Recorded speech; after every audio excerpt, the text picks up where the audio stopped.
Hello from Paris. This is David Brower, the pleasure coach, and this is the first in a series of live conversations around integrating pleasure into your life. So if you're interested in being a part of these series, we start today. I have a very special guest who I'm going to bring here in a second.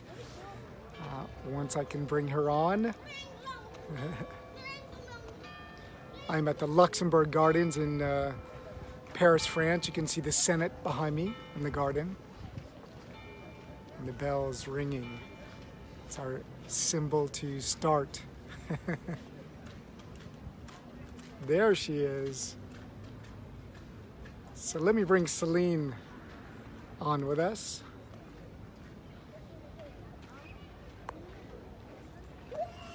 Welcome, Celynn. There she Hi. is. Hey, how are you? You made it. Look at you. I've time warped into Jardin de Luxembourg. The Jardin de Luxembourg, that's right. Take a look. You know this Awesome. place very well. Well, I kind of knew I was coming, so I brought aperitif. Ah, yes, there you go. It looks gorgeous. How are you, David? I'm great now that I'm here with you. Ah. A bit of discussion around pleasure and well-being. I'm pretty inspired by this because I feel like a lot of people are missing out on the opportunity to use pleasure for well-being. And I was thinking about the flip side of this, and maybe we'll talk about this. Pleasure for well-being and well-being for pleasure. That's even a take on it that I didn't think about. Yeah. Let me adjust things a little bit here so we can get a little bit of the view. It's nice to see me, but it's nice to see the view also, right? I've got some champagne behind me. It's not quite the same as yours. Very nice.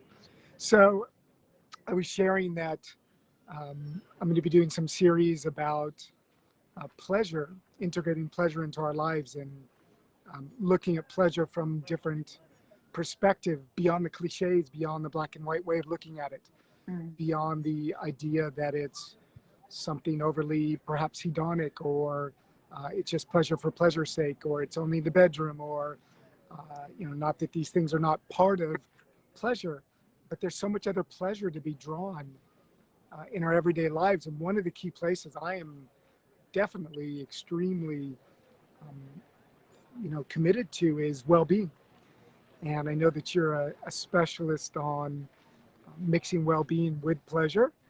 And so I'm really excited to be here and kick off this series of Facebook Lives with you. So welcome.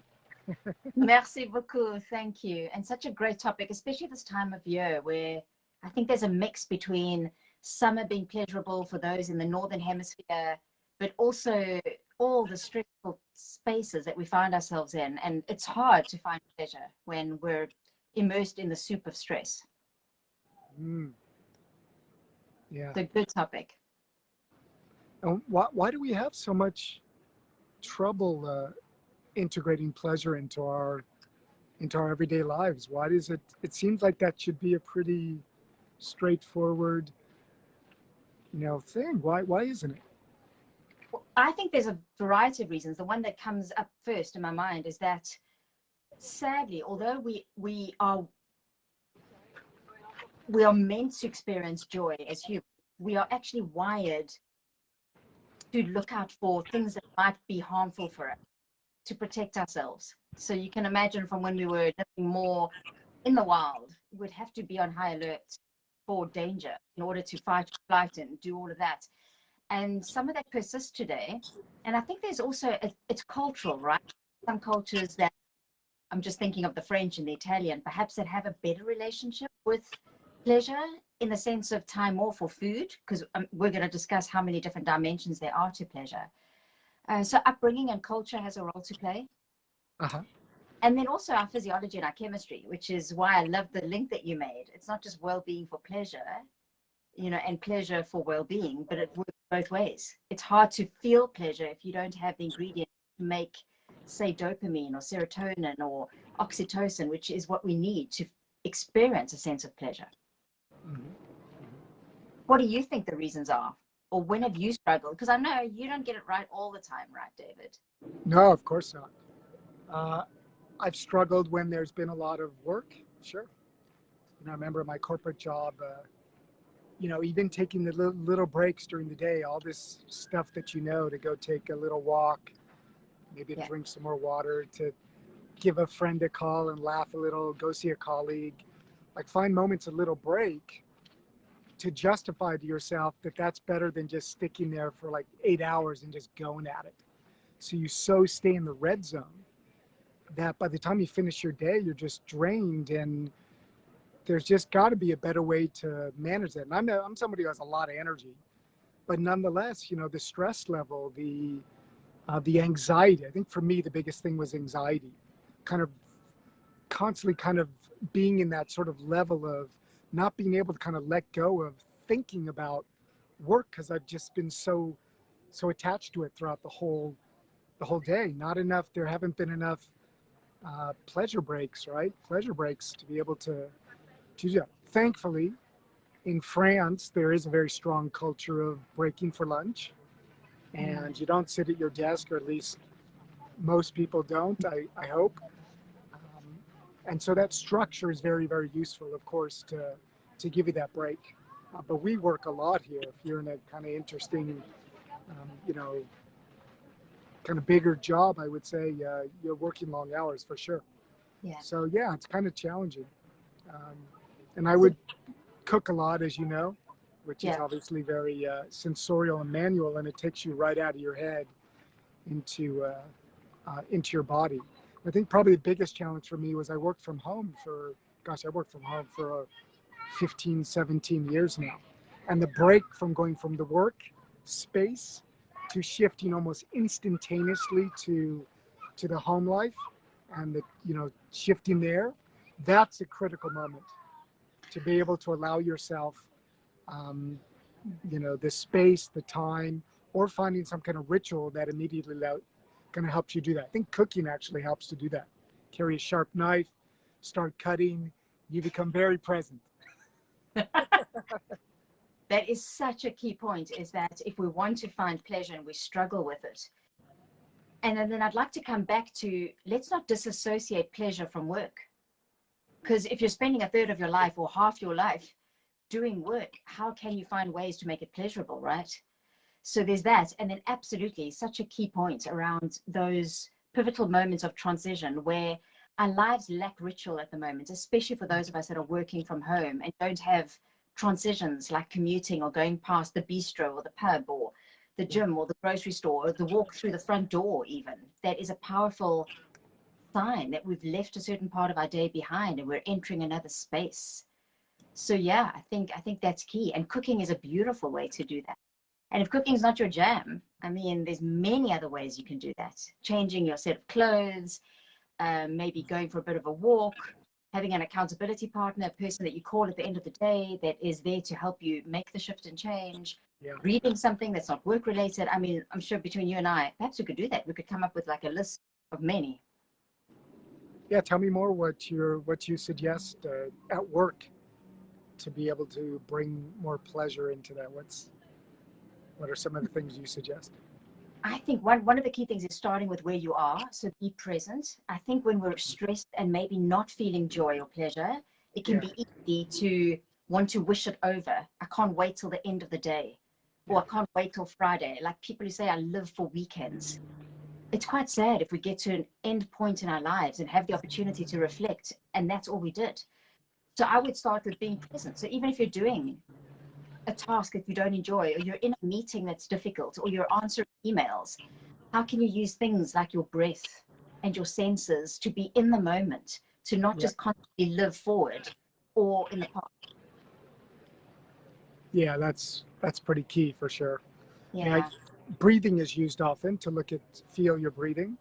And I really like to use the senses. So you can use your hands, you can touch your face, you can do something that is a sensory sensation that takes your awareness into a place that helps you leave and take a vacation, take a quick break from your head. You can even put your hand on your heart and your stomach and focus your awareness on your beating heart. Take a moment for that. You can get up and dance for a moment to music. That's a great one. Everyone thinks this is like a silly thing or like a female thing or whatever, but who cares, right? I mean, what matters is it's useful and it can get you into that state. The way the body moves, as you know very well, can influence the state and the feeling about what we're going through. And even smiling, right? Yeah. Even if it's a forced smile or laughing, like even if that is kind of pushed a little bit, it can lead actually to, getting your brain to actually trigger and start to live into that moment there. So I just want to welcome whoever's here with us. I can't really see who is here with us. We are talking about pleasure for well-being and well-being for pleasure with Celynn Morin, holistic well-being master,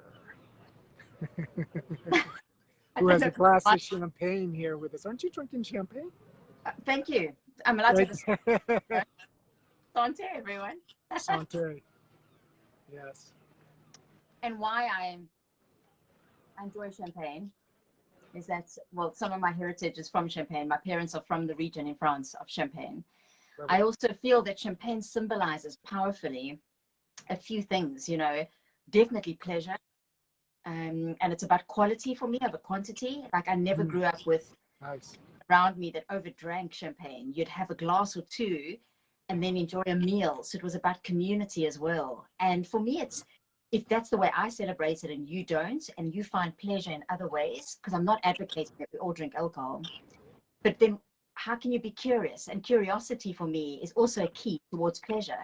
How can you be more present, get more pleasure in everyday moments, not just wait for big milestones or the bedroom, like you said. So making well-being pleasurable is what we're talking about. Yeah. So indeed. How do we make it more pleasurable? Well-being is this kind of healthy, kind of, like I have to do my shake in the morning and I got to eat my greens and, I got to exercise and go to the gym, and like it doesn't always sound so pleasurable. It doesn't always taste so good. It's not always so fun or enjoyable. So what can we do about that? There's a lot. We start with the why. So know why you're doing well-being for you. And usually it's not just about losing weight or having more energy or feeling a certain way. There are bigger, deeper, important reasons why we look after our well-being. Like mine ultimately is for freedom. When I'm well, freedom. I feel like I have freedom to be the full expression of myself. And that means mostly my mental health. So for me, it's not about weight regulation or fitness. It's more about managing my mind so that I can have a joie de vivre that impacts others. And there's an expression that I've always remembered, a healthy person has 1,000 wishes. A sick person has just one. Wow. So that for me is part of my personal purpose around well-being, that if I get sick, at least I know I've done what I can. And my terms are that I don't do it in a restrictive way. Is that there's things that are important to me that I keep, hence champagne. And those that know me well, I'm very balanced. I don't do diets. There was a time where I struggled. I had weight issues and confidence issues and food relationship issues and self-esteem issues. And I learned step by step to make little changes. And in the wonderful honor and privilege of doing this work and working with thousands of people, we change most when we feel good, not when we feel bad. Oh, I love that. Say that again. That's so good. That's a tweetable.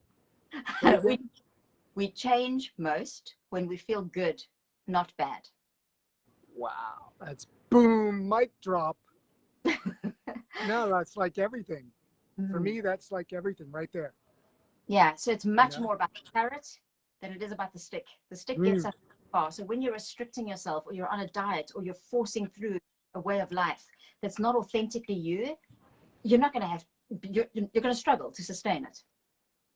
Yeah, and that's real choice, right? You're actually choosing. You're not surrendering necessarily, right, to a pain or something that's trapped you or something that has kind of caught up to you. And of course, none of us are perfect with this, but I totally aspire and live into that, that it's the carrot more than the stick that gives us a sense of actually agency over the choices we make for our life, for our well-being. Absolutely. And that as you take care of your well-being, you actually have more agency to make decisions that potentially you would not be in such a great place to make. But also, it feels to me like you make better decisions when you're in a state of well-being. So, yeah, for me, if I can use the pleasure, I mean, let's talk about food for a second, right? Like cooking, as you know, for me is, a central tenet of my existence. And yet it's not just a functional thing. And it wasn't always like that, right? My mom was a vegetarian and, didn't really cook very well. And she taught me about vegetables and, respecting them and starting to learn to enjoy them, even though she cooked with the same spice every single time, like Vegemite spice or something, like every vegetable overcooked. So we got the greens in, but it was not very pleasurable. And that's one of the things I really learned here in France, was learning how to cook so that you could actually make fresh, healthy foods that are also delicious, right? That are savory, that you cannot not be present to them. And in so doing, you eat in a space of more calm and more attention and more peace. And so your body digests in a way that's healthier. And your body also is not overly abusing, because you're getting satiated because you're present. And it's very nourishing what you're eating because you've decided to bring nourishing foods in. And also really, and maybe you'll have the science on this one, but I believe that the tastier foods that you eat in a qualitative way, I'm not talking about cotton candy, right? The tastier qualitative foods that you actually eat satiate you more quickly than if you eat something less qualitative and maybe a little bit more, it's really unfair to say junk foodish, but maybe a little bit less healthy, so to speak. Yeah, absolutely. And there is science to show that. I mean, calorie dense foods that are high in refined ingredients like sugars have a very low satiety index, so they don't fill us up. They're incredibly moreish. That's why we can just overindulge in things like chocolate, but you're not going to do the same if you're having a beautiful roasted vegetable quiche. There'll be so much that you can eat. Yeah. So how do you find the time, David, to find so much pleasure around preparing food? Because a lot of people that I work with are tired, right, and stressed, and there's so much going on, and they're like, I don't know, the idea of just getting a ready-made meal is so much easier, or just cooking up some carbohydrate like pasta rather than carrots, chopping green beans. Sure. Well, first of all, it's a decision. And then second of all, it's like, can you get as strategic about cooking and eating as you are about your work? If you suddenly applied your brilliance, your creativity, your strategic planning and organization, you can make things much more time effective. And there's lots of examples of this. I post a lot of videos about going to the market on Sundays or on Thursday or Tuesday. And I am blessed here because I have a street market outside my apartment that is, 50 meters away, 3 days a week. So I can literally go and buy fresh food in doing 20 minutes of shopping, 3 times a week. And so I go early in the morning, particularly on Sundays. I'll go at 8:15 in the morning when there is no line and the stands have just set up. So I'm saving 3 times the time it will take someone to arrive an hour later, right? Instead of, I don't wait in line for anything. Whereas someone's going to come and they may wait 3, 5, 10 minutes as it gets, into 10:30, 11 in the morning. So they're spending triple or 4 times the time I'm spending. I don't want to do that. I want to be going out and bicycling afterwards or going out and doing something pleasurable. So that's one thing, is just getting more strategic about that. Same thing, for example, with buying wine, which is not necessarily something you cook, but people sometimes want to go and buy last minute wine at a wine shop. Like, no, buy the wine in advance and find somewhere to store it if you have a cellar or somewhere, a refrigerator or a closet or something. So you don't have to spend time doing that. Do it in bulk purchases. Buy it online. There's lots of ways to buy Yeah. beautiful wine Yeah. online. You can even buy really good foods online also now, right? Yeah. Different Yeah. kinds of, I think in certain countries, there's a very vibrant market of what you can actually buy online. So that's one thing. You can actually also cook a little bit more food than you would actually consume in a particular meal. And so you do have a little bit of leftovers for maybe in 2 or 3 days for a lunch or a different meal. I wouldn't overly do that because people don't eat the same thing usually. But if you do a little bit like what you have for dinner, maybe the broccoli that you had, you could actually add it to your salad for the next day. So you're like interlooping, right? How you get strategic about things. Some people can plan ahead for the week of what they want to eat. I don't do that. I'm kind of already ingrained in myself about kind of balancing through the week, like fish, meat, grains, whatever, these different types of things. I listen to my body. I very much follow what's called a Mediterranean diet. Me too. Yeah, so I think those are kind of things. And I think within relationships, we need to find a way to split the roles and split the responsibilities and, not feel that we have to cook complicated foods. And Yeah. I really value and have cultivated a way of actually getting skillful at cooking simple foods. Hey, Harriet, how you doing? Nice to see you. Cooking simpler foods, but cooking them masterfully, right? So, for example, I'll cook courgette, green squash or yellow squash right now during the summer. All I'm going to do is cut up some garlic and or shallots. I'll put some olive oil, start to heat the garlic that's been chopped up, and then toss in the chopped courgette. And in not even 10 minutes, it's done. Voila. And while you're doing that, you're also cooking something else or preparing something else. So like the overlapping and getting good, like if you were working in a professional kitchen, if you're really present, if you're really sensing, if you got a little bit more strategic about it, I also like to say, if you clean as you go, Yeah. so you're like cleaning up and washing or putting in the dishwashing machine or organizing in a way so that you're saving time. And again, involve your kids, involve your spouse, involve your boyfriend, your girlfriend, like share a bit in the organizational preparation, shopping, etc. Cooking phase, eating phase and table setting and, this stuff Away from and television. cleaning up phase. And the more that you do it, the better you get at it. But if you don't make it strategic, if you don't make it a priority, if you don't make it important, and if you don't make it pleasurable, right, it stays a task. It's Yeah. not like this beautiful piece of your life, this element that's so integrative that like you're looking forward to it. It's not like, oh God, I have to cook dinner again. Are you kidding? You don't really, you become more engaged in activities that you actually bring pleasure to. And that's really what I feel like we're talking about is like how you bring in the pleasure to actually taking care of yourself. And eating and cooking is a huge part of that. And so the more I feel I can make it pleasurable, the more I want to do it. And so I want to eat different things. I want to taste things. I want to do new recipes. I want to invite people over. And like everything else that's involved, the process only it's like the voyage to, the end. It all becomes kind of one pleasurable activity for me. And I don't let myself see it as something that's tiresome or laborious or so in some, if you make it an important part of your life, you get strategic about it, you find ways to bring pleasure into it, you start to evolve and you get better at it. When you get better at something, Yeah. you like it more, right?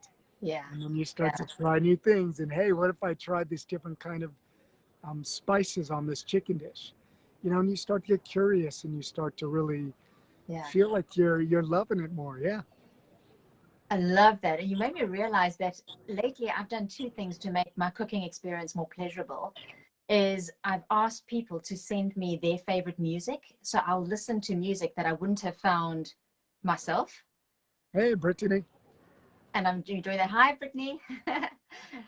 So I'll listen to music that isn't my own, or I'll listen to That's an great. So podcast. wait, so someone sends you their playlist for your dinner. So Yeah. this is brilliant. Well, I'll make a couple. I want to add on to that afterward. Go on. So yeah, that's great. So Yeah. music, or if I feel like my mind's quite busy and I'm feeling like the cooking might feel like a waste of time, which sometimes happens, I'll then listen to something that I'm learning about. So a podcast or a talk, and then Yeah. then I actually try and stretch my time in the kitchen, because if the video is 40 minutes, I try and make the prep last that long, which is great. So music and learning something that you're curious about. Beautiful. And I love the music thing from somebody else that has some new discovery in it, Yeah. because as you know, again, one of the pieces to bringing pleasure to what you do in life is novelty. And the novelty is going to stimulate the stuff that you know more about than I do, Celynn, the different sorts of neurotransmitters and pleasure parts in our brain, and these types of things because of novelty, beyond the pleasure of actually the music itself, right, which has its own qualities. But you bring in a newness. It's almost as if like the person is there with you. They gifted you something like that's so special. I love that. It's full of Yeah, surprises. You don't know what's coming up next. exactly. And yeah, that's a sweet way to do it. Yeah, yeah. And pleasure really is, I mean, we're talking about food, but I love that you've reinforced that it's a decision in your head. And so for me, if you were to ask me how to define pleasure, or how do I approach well-being in general, it's about head, heart, and gut. So the way that you Head, think, heart, and gut. head, heart, and gut. So the way that you think needs to be aligned with the way that you feel, that's your heart. That needs to be aligned with how you act, and your actions are related to the body. So we've spoken about how you act in the kitchen, around how you feed your gut, your stomach, the Yeah, time. And that starts with your head being in integrity and aligned, like making that decision that I am important enough to feed myself good food. And then the so feeling comes from, make this pleasurable. Let's listen to music. Let's try new recipes. And so without us really prepping that, your framework fits my framework.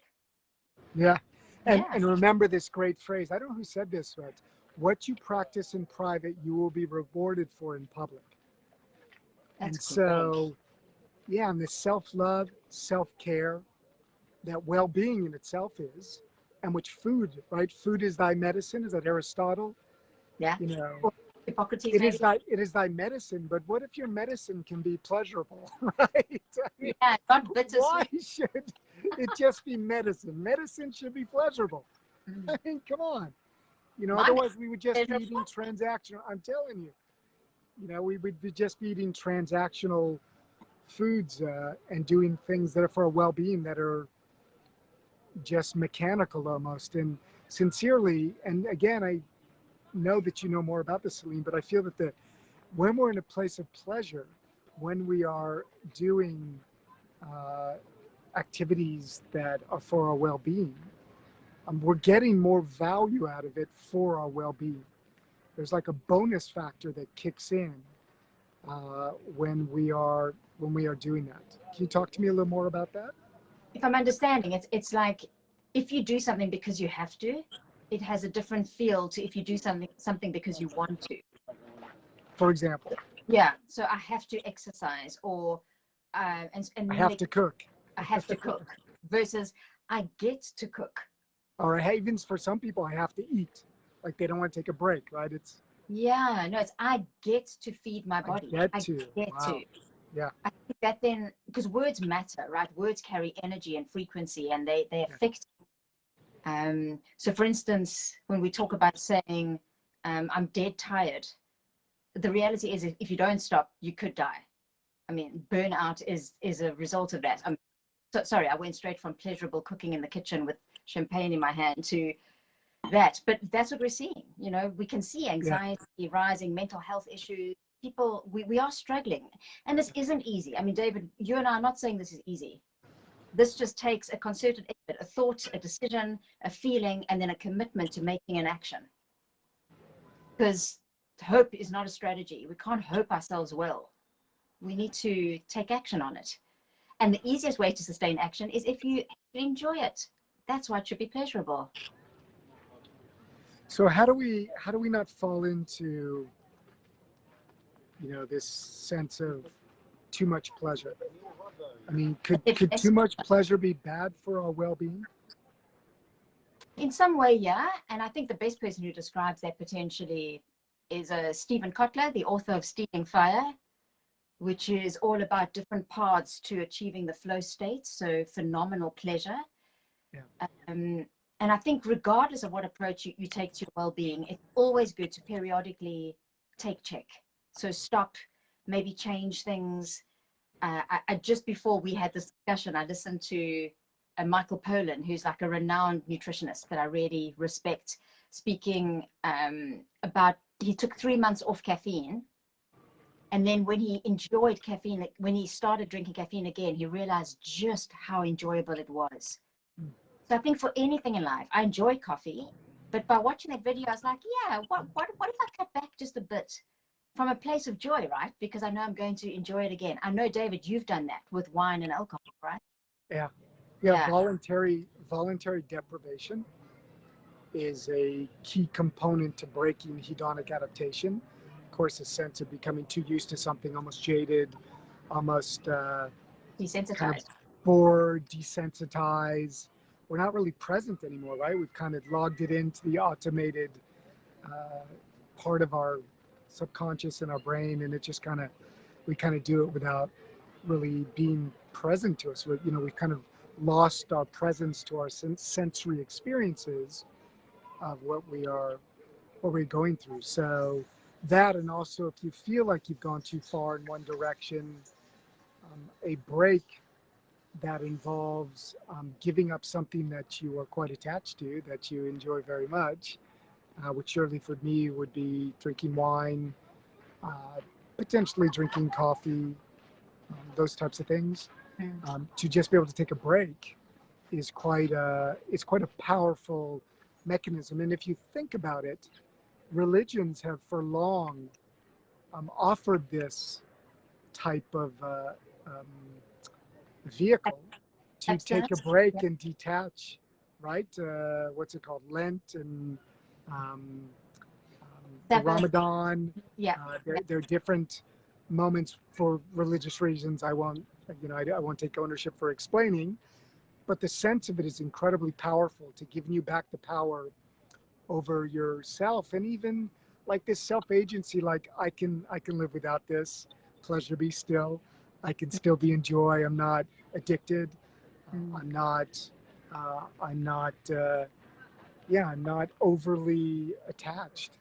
And so this gives tremendous power to be able to do voluntary deprivation with really anything in life is quite a spectacular thing. I mean, even in relationships, it can be an amazing refresher for people. So yeah, I love that you. Yes. What about intermittent fasting? Is sort of a version of that, I guess. What do you feel about intermittent fasting as a pleasurable path to well-being? I think there's a place for it as long as it remains pleasurable. If you end up forcing your way through it, like if you're sleep deprived and you're stressed and you're full of cortisol and ghrelin, which is a hormone that gets produced when you're not getting enough sleep, I wouldn't recommend intermittent fasting. It's not going to feel easy. It's not going to feel good because that's your body saying, I need to be nourished in a bit more tenderly way. I don't need to be starved. So everything in balance with a sense of personal inquiry. And something that I ask myself is, anything that gives me enormous pleasure, can I be as equally joyful with the opposite of that thing? So if it's, say, connection with friends and socializing, can you be as happy not connecting and on your own as you are with friends? Or can you be, like to your point, which you just shared, David, as happy in not having coffee rather than living in between those moments for a coffee, like living for a weekend or living for the day of work to.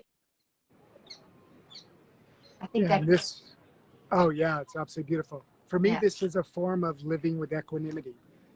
The spiritual concept of not being overly attached to your desire, nor to not experiencing something, so aversion. Buddhist spirituality speaks a lot about this. Vipassana meditation speaks a lot about this. That our suffering, our great suffering, comes from over attachment to our desires, but also to the aversions. And so what you're expressing is actually, for me, it's a way to actually, in the real world, train yourself in equanimity, meaning that, it's not that it's not great to be able to drink beautiful wines and to not hold back in some ways and to really savor that beautifully. At the same time, and probably, do that a lot, at the same time, are you able to actually stop that and kind of get through the first few days, which are always a little complicated, and be able to find nonetheless your pleasure in how it actually feels to even be without that, so that you're Yeah. not like fixated on it, right? That you're like not in lack or scarcity or without this I can't be happy, right? And it's such a phenomenal exercise for your willpower, for your ability to train yourself and live in real life practice all these things that people are, striving for with, for example, meditation or mindfulness. And it's really a great way to do that. And around food is such a good way to do it, really. Yeah. Stop something for a week or 2 weeks, like the thing that's the hardest thing for you to stop. Yeah. That, and make a commitment to yourself that you're not going to you're not going to be complaining about that and ranting about that and like letting yourself get into a mood. This is real life mindfulness and meditation, right? You're actually let that thing come in, that because your thoughts are going to go there, your ego is going to go there, your desires and your attachment and habits are going to go there. And so can you live through that without it emotionally taking you hostage? And this is when we're really in the moment of our self-management, right, Celynn? Yeah. And almost as you're speaking, finding pleasure in the discomfort or the pain, the opposite of the pleasure. Because what we define as pleasure and pain really is so subjective. Yeah. Yeah, and pleasure, for me, the pleasure to realize that I have this choice. The freedom you were talking about earlier is everything, right? That we are not victim to, we're not slave to, we're not addicted to, we're not um, we're not in a place of being abused by. That's really important to me, Yeah. and I think our well-being has a big relationship with that. So that feels like we've done a good circle for 38 minutes and I'm keeping time. That's So good. I'm not sure if we have any questions or anyone here. That's Brittany. You around? You have a question? Let's see who else is here. If I can see this here. I mean, if I were to ask a question, I'd be keen to know, how what something that was pleasurable has now become painful for somebody, or the other way around. Like for some people, exercise could be perceived as being painful, and then by doing it in the right way, small steps with enjoyment, it just becomes like if they don't exercise for a few days, they actually miss it. Things like that. Yeah, one for me would probably be, this goes back a little ways because I've been doing this for a while, but would be cold showers. Oh, great example. Or let's say cold showers in winter. Let's be Yeah. more specific. Yeah. You know, which I Yeah. love. Now I can't live without it. Absolutely. I have had that experience. Two years ago, if you said to me, I'd actually enjoy voluntarily getting into cold water, I think you were I mad. remember that. Yeah. And now, And you enjoy it now? yeah, after this call, I'm going to go for, wild water swim. I mean, granted, it's warm, but I started when it was still cold in April. So what, you enjoy it now? What Yes. changed? What? I made a head decision and then I changed the way I felt about it and I took action. So head, heart, and gut were aligned. How did you change the way you felt about cold water? I informed myself about how good it was for my well-being, and I did it often enough. So I went through that initial barrier, that little valley of despair, Yeah. which probably took 2 weeks in my case. Like I had to do it maybe 6 times. No, And willpower, I had to put commitment, willpower. Yeah. showing up, Yeah. engaging. Yeah. Okay. Yeah. And now, instead of it feeling like a push, it feels like a pull. It pulls me, which is a cool place to be. That's fascinating. And you feel better? Yeah, definitely. And it's the first year since moving to the UK 4 years ago, despite there being a global pandemic, that I haven't got the flu of any kind. I usually always get some kind of throat infection and nothing. So I don't know if it was that, could be other things. You know, this is not a double-blind, placebo-controlled trial, but I think the cold water has had an effect on my immune system. Yeah, it makes you stronger for sure. And There's no doubt about it. And it also makes, I mean, this is part of the pleasure for me, right? Is that because I live swimming in cold lakes and I'm like the only one jumping into the ocean at the beach usually, you know, where's everybody? Which is kind of nice, I guess. And also sitting outside during evenings that are slightly chilly on terraces or things. I don't get cold because my brain has been trained to not take a superficial feeling and translate it like in an allergic way, like, oh my God, survival, you know, got to do something about this. I'm actually just saying to myself, it's only cold on the epidermis. And as I breathe with it and I don't freak out about it, doesn't mean maybe I don't need to cover up, but I have way more range in what I'm able to handle. Yeah. You know, the spectrum of what I'm able to handle is insanely more expansive and resistant and resilient, and that gives me pleasure, right? Because then I can go out and swim in lakes, in mountain oceans, which I wouldn't be able to do if I wasn't training like this, if I wasn't attached to this. So or if you still had that story. That's pretty big. Sorry, say that again, Celynn. Or if you still had that old story as a belief system that I can't do cold, being uncomfortable means I need to stop this experience. Yeah. And I can tell you, every time I put on the cold water in the morning, my head is saying, don't do this. It just doesn't, you know, I have to just do it, you know, but my body has gotten so used to it that I literally now, when I go into the shower, I turn on the water to head. Sometimes I do cold to hot to cold. So I'll go to hot, and as the water is warming up, I'm using the water, which is also ecologically friendly, right? Yeah. I'm not wetting it on my hand, waiting until it's warm enough. I'm using it on my body until it warms up. And then it warms up, and then I lather up, and then I rinse, and I do the opposite. I go from the hot towards the cold. So it starts hot, and it gets to cold, and I'm not rinsed off yet by the time the cold has arrived. So I got to keep going until the cold, you know, so there's tricks and things you can do. And I sometimes jump up and down and scream if it's like really, really cold in the winter or something. But it's like so much fun, right? You bring a pleasure into something. So you're not just like, again, like, wow. You're like, no, make it fun, make it playful, make it pleasurable. And you can go so much farther, right? And there you go. It's like, again, I don't think this negative mindset about it, which you were talking about so much, of how you experience something, changes the way that you experience it and the value of it for your well-being. It's everything. David, if somebody wants to learn more about your magic tricks and techniques, because you've got a lot more than what you said, like how do they do that? Where can they hear more about you as a potential pleasure coach and how to get more out of life and ourselves? Sure, we'll put links in for both Celynn and me down in the comments. I can be reached on davidbrowerpleasurecoach.com, also davidbrower.com. I'm on Facebook. I'm on Instagram as the Sensorial Guy. How about you?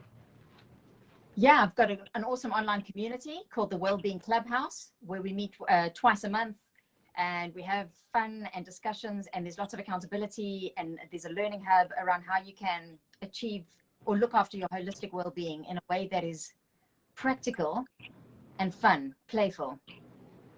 Pleasurable. I like it. So good, so good. Well, thanks, Celynn, for coming and joining me here on this live. You know, I think it really boils down to what you said earlier about the difference between living a life of choice where you head towards the carrots and you start to eat the carrots and savor the carrots in your life as you seek transformation, change, and to live a life that you love and to savor it along the way, instead of being in a place of almost a victim where you wait until it's too late. You're overly tired, overly burnt out. There's something about your health that doesn't feel good, and I guess we're really coming at this from saying that it can be something that's more driven by pleasure, and you will build the habits and the lifestyle and start making better choices in your life as you integrate pleasure as a component, a key component, and get strategic about it. And your life can evolve so much in that sense. And this is really living a life that you love, with more empowerment, agency, and purpose. And at the end of the day, a performant life, right, Celynn? Absolutely. Absolutely. You want to say some parting words, and then we'll call it a pleasurable day? It's Friday evening, after all. Yeah. I think stay curious and compassionate, because pleasure isn't a linear thing that just happens. There might be moments where, I don't know, it won't be pleasurable, and then it will, and then you'll try the same thing and it'll be different, and you'll stop it and start. And throughout that whole journey, whatever it is, with food, with the way that you look after your well-being, with the way that you think, you feel, the way you engage with others, with loved ones, in and out the bedroom, wherever, is stay curious and compassionate. I love it. Okay. I love Nice having you, Celynn. This is so beautiful. And I will see you around. Have a beautiful weekend. Bye, everybody. Bye. Ciao, ciao.